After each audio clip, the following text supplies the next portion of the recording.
ನಮಸ್ಕಾರ ಸ್ನೇಹಿತರೆ, ಕ್ರಿಯೇಟಿವ್ ಶೈಲಜಾ ಚಾನಲ್ಗೆ ನಿಮ್ಮೆಲ್ಲರಿಗೂ ಕೂಡ ಸ್ವಾಗತ. ನಾನು ಇವತ್ತು ಝರಾ ನರಸಿಂಹಸ್ವಾಮಿ ಕ್ಷೇತ್ರಕ್ಕೆ ಬಂದಿದ್ದೀನಿ. ಈ ಒಂದು ದೇವಸ್ಥಾನ ಇರೋದು ಬೀದರ್ ಜಿಲ್ಲೆಯಲ್ಲಿ. ಈ ಒಂದು ದೇವಸ್ಥಾನ ತುಂಬಾ ಪುರಾತನವಾದಂಥದ್ದು, ಹಾಗೆ ತುಂಬಾ ವಿಶೇಷವಾದಂಥ ದೇವಸ್ಥಾನ.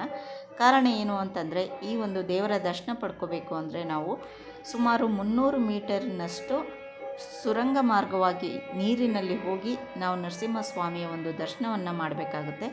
ಇದರ ಸಂಪೂರ್ಣವಾದ ಇತಿಹಾಸ ಹಾಗೂ ಇದರ ಒಂದು ಮಾಹಿತಿ ಬಗ್ಗೆ ನಾನು ಒಂದು ವಿಡಿಯೋನ ಮಾಡಿದ್ದೀನಿ. ಆ ವಿಡಿಯೋನ ನೀವು ಸಂಪೂರ್ಣವಾಗಿ ಈ ಒಂದು ದೇವಸ್ಥಾನದ ಬಗ್ಗೆ ತಿಳ್ಕೊಬೇಕು ಅಂತಂದರೆ ಡಿಸ್ಕ್ರಿಪ್ಷನಲ್ಲಿ ಲಿಂಕನ್ನು ಕೊಟ್ಟಿರ್ತೀನಿ. ಆ ಒಂದು ಲಿಂಕನ್ನು ಕ್ಲಿಕ್ ಮಾಡಿಬಿಟ್ಟು ನೀವು ಆ ಒಂದು ವಿಡಿಯೋನ ನೋಡ್ಬೋದು.